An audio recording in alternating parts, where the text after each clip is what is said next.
Begonell fell in a well, or so one story goes. Was she pushed? Was she shushed? The truth? Nobody knows. That's the trouble with folklore. First, there was no Paganel, or at least no proof of one. So who are you going to believe? Absence of proof is not proof of absence.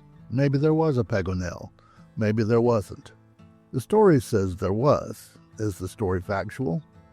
The story exists, so that much is fact. Everything else could be a lie and still be true after a fashion. Stories are like that, and folklore, when you get to the heart of it, is nothing but stories. The best you can do is extract your own interpretation of the truth and let the facts take care of themselves.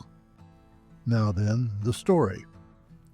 Watteau Hall is a grand estate near the Ribble River in Lancashire.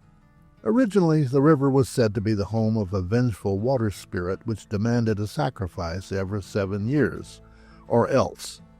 In the 18th century, the story changed, and Paganel became the main character. It's a rather tawdry tale at heart.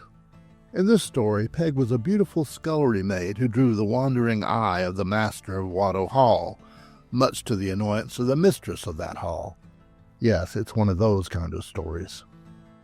It's easy enough to draw mythical parallels to the amorous adventures of gods like Zeus, who had his fun and left his often reluctant paramours to deal with the wrath of his wife, Hera. Hera always seemed to think his actions justified her reactions, said reactions being to punish the unfortunate women involved for the sins of her husband, and do so in very horrible ways. So it was with the mistress of Watteau Hall. Depending on which version of the story, the mistress sent Peg to draw water from a nearby well on a bitter cold night. And so the assassin the mistress of the house had hired either pushed the poor girl into the well, or in some versions, Peg slipped on the ice, broke her neck, and fell into the well on her own. Now the original story of the vengeful spirit of the river has evolved into a vengeful spirit of the well, and Paganel is that vengeful spirit. I can imagine the original water spirit or possible pagan goddess of the Ribble River might be a little put out by that. After all, she was there first. Now any sacrifices go to Peg, who may or may not want them. No one asks. Yet there is a well on the grounds of Watteau Hall near the Ribble River known as Peg's Well.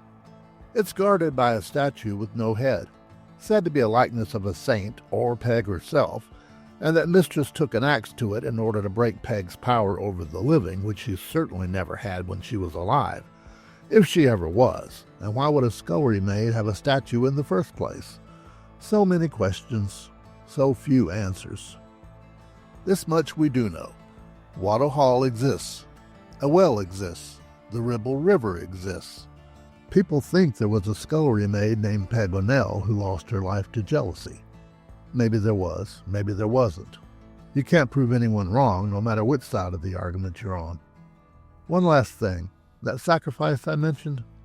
It has to take place every 7 years on the anniversary of Paganel's death. Problem is, nobody knows exactly when that was. And yet 1 or 2 people do disappear without a trace every 7 years or so. Maybe someone should check a calendar. Just saying.